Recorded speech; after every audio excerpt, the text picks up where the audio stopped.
Salam Indonesia. Pemirsa, Anda sedang menyaksikan siaran Indonesian Television News dan kami akan segera hadirkan berbagai informasi menarik dari seluruh pelosok tanah air untuk Anda saksikan. Inilah berita dari Provinsi Lampung selengkapnya. Kepala Kejaksaan Tinggi Lampung, Nanang Sigit Yulianto, meresmikan Rumah Restoratif Justice dan kegiatan sosial kemasyarakatan di Taman Wisata Waitebabeng, Desa Jagang, Kecamatan Belambangan Pagar, Rabu 27 September 2023.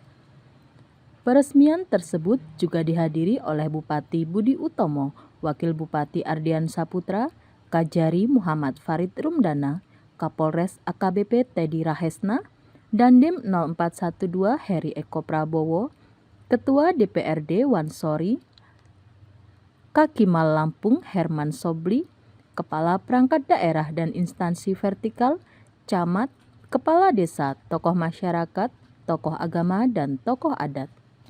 Sebelumnya, Kepala Kejaksaan Tinggi Lampung menyerahkan sertifikat tanah wakaf untuk 8 rumah ibadah dan pemberian paket untuk pencegahan stunting secara simbolis dengan didampingi oleh Kepala Kejari dan Forkopimda.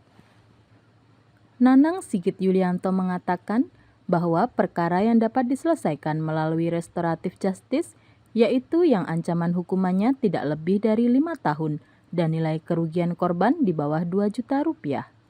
Selain itu, pelaku belum pernah dihukum dan atas kesepakatan dari kedua belah pihak untuk menyelesaikan perkara yang ditangani oleh aparat penegak hukum melalui restoratif justice. Ada Kampung Restoratif Justice ini adalah sebagai media para pencari keadilan, ya, di mana kita ada program RJ yang dicanangkan oleh Bapak Jaksa Agung pada tahun 2020 yang lalu. Ini agar penyelesaian perkara pidana tidak harus sampai di pengadilan. Ketika para pihak sudah damai, sudah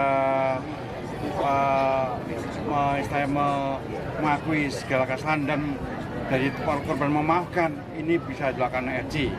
Tetapi terhadap perkara-perkara tertentu, tidak semua perkara bisa di-RJ, hanya perkara-perkara yang ancamannya maksimal 5 tahun, denda tidak lebih dari 2,5 juta, dan pelaku belum pernah melakukan tindak pidana, merelakan atau mau damai.